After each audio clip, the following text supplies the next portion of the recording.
juga ya.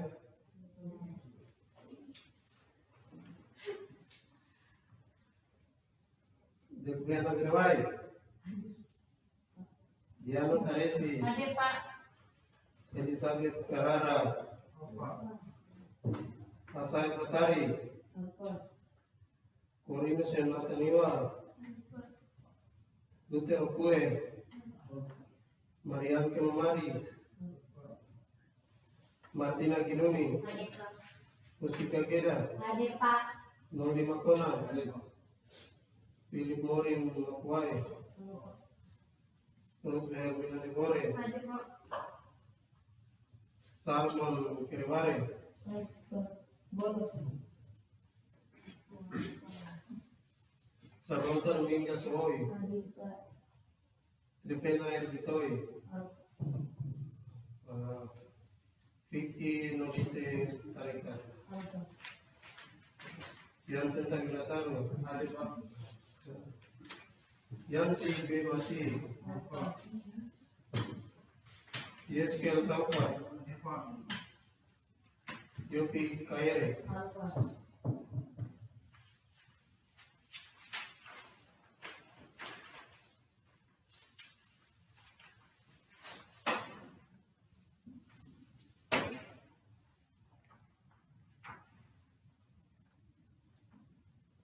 Iya, semua buku dong. Buku saja yang kamu bawa. Jadi buku di Taiwan pena lagi ada. Oke, hari ini kita akan sama-sama belajar tentang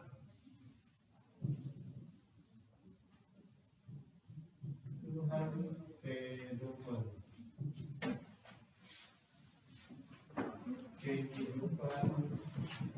Catat ya?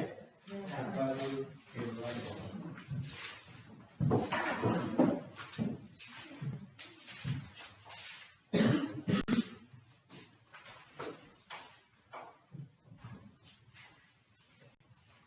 Tuhan kehidupan keluarga.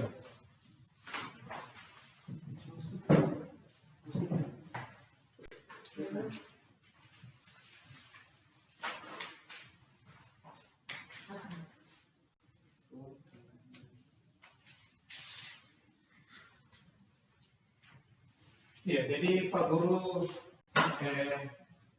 model mengajar hari ini discovery learning atau pemahaman materi, dan modelnya yaitu tanya jawab. Ya, model belajar hari ini kita tanya jawab. Artinya ketika Pak Guru nanti menjelaskan materi, Pak Guru akan bertanya.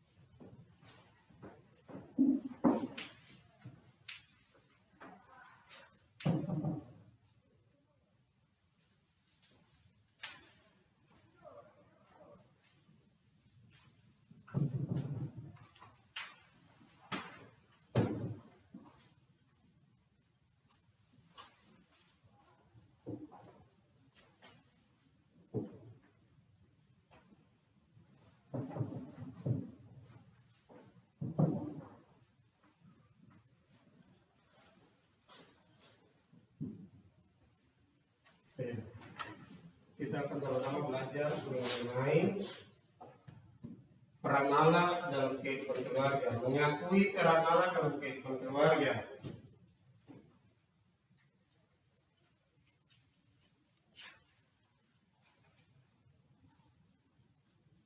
Iya, ada yang namanya pengantar.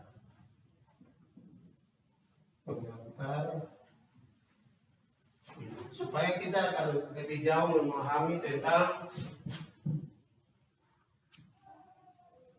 pengertian keluarga.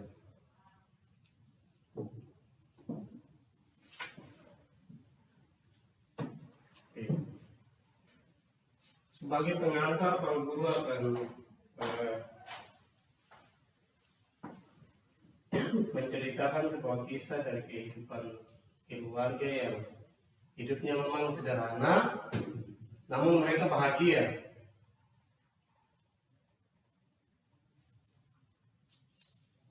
Ya.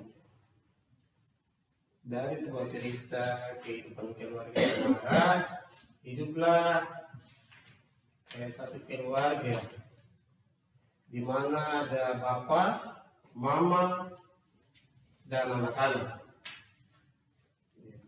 Walaupun kehidupannya mereka sederhana, apa adanya, tetapi mereka sangat bahagia.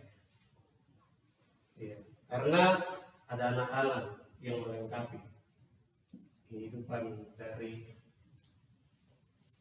ibu dan bapak. Ya, jadi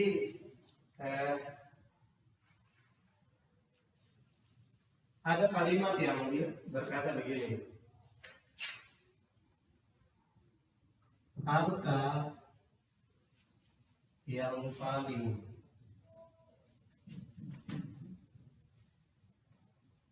berharga adalah apa? Keluarga. Keluarga. Keluarga. Peran Allah dalam kehidupan keluarga. Ya. Tuhan adalah pribadi yang membentuk keluarga. Ya, Tuhan menciptakan manusia sepasang, yakni laki-laki dan perempuan. Itu anak-anak bisa lihat di dalam Kejadian pasal 2 ayat 21 sampai 25. Manusia diciptakan berbeda tetapi satu kesatuan. Ingat, manusia diciptakan berbeda. Iya, berbeda. Ada perempuan, ada laki-laki, tapi satu kesatuan. Ya, artinya manusia diciptakan dalam dua jenis kelamin. Manusia sama dengan hakikatnya, namun diciptakan dengan fungsinya yang berbeda agar saling mengasihi dan saling melengkapi. Ya, jadi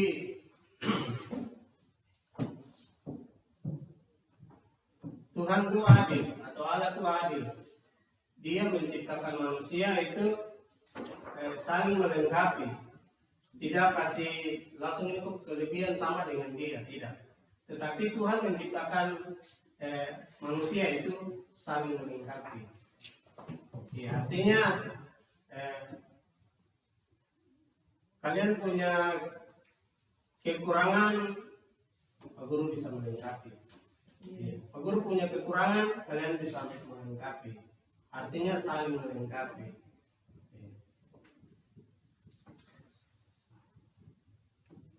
Jadi orang di dunia ini tidak ada yang semua punya kelebihan, tidak ada. Pasti ada kekurangan.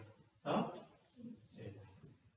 Ya, dalam perbedaan itu manusia menjadi satu persekutuan yang luar biasa karena saling membutuhkan, saling mendukung dan lain sebagainya. Ya, jadi mungkin di sini ketika ada pekerjaan yang sangat berat, tidak mungkin satu orang saja yang bekerja, toh? Pasti rame-rame kerja, ya, pasti banyak yang bekerja. Itu yang dinamakan saling melengkapi, saling membantu. Nah, di situ juga ada Allah dan keluarga. Kenapa ada Allah dan keluarga? Ya, karena di dalam keluarga itu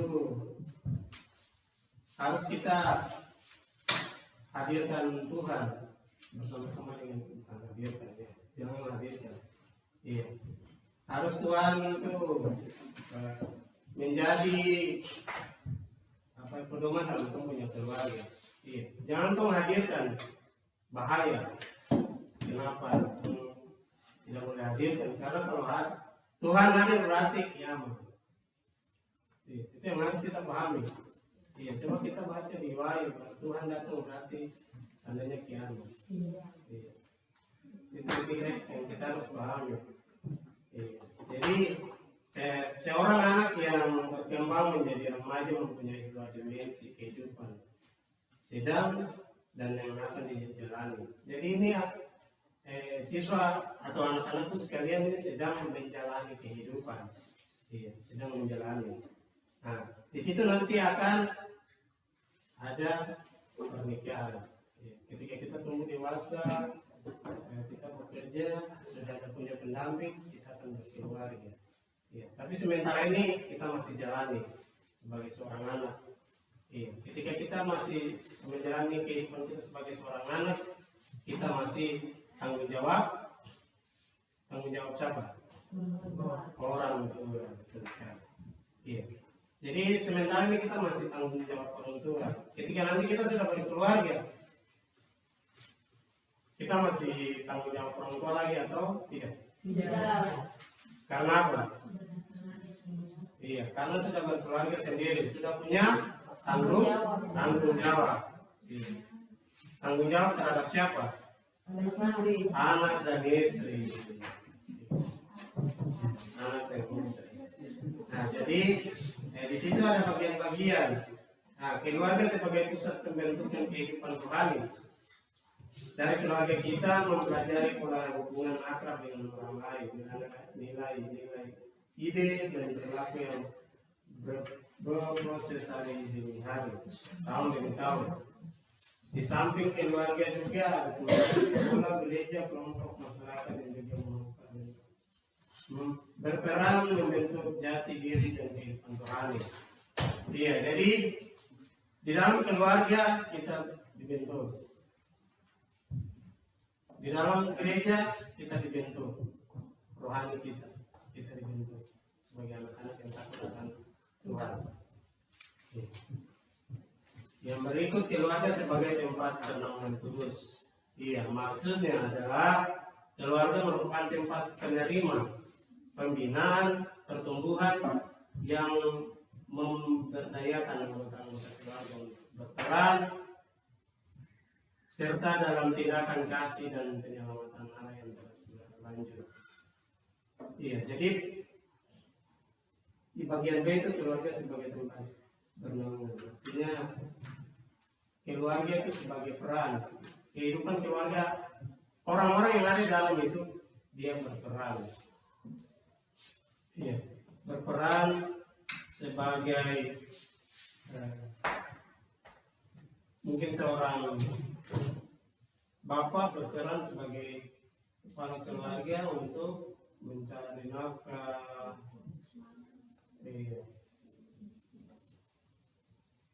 Dan seorang ibu dia berperan sebagai mama yang melindungi anak-anak, yang menyiapkan makanan dan lain sebagainya.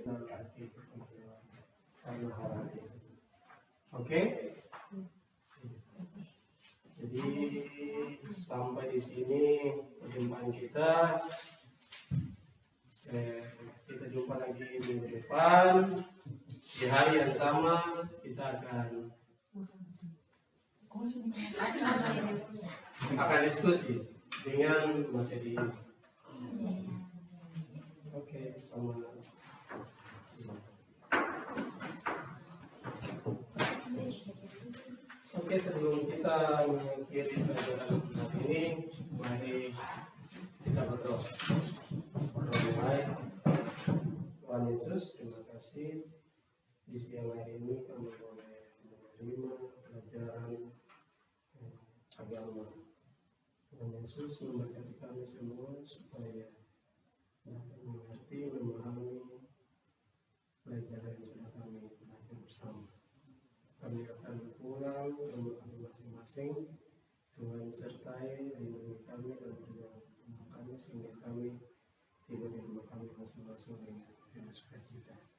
Terima kasih Tuhan Yesus. Haleluya. Amin.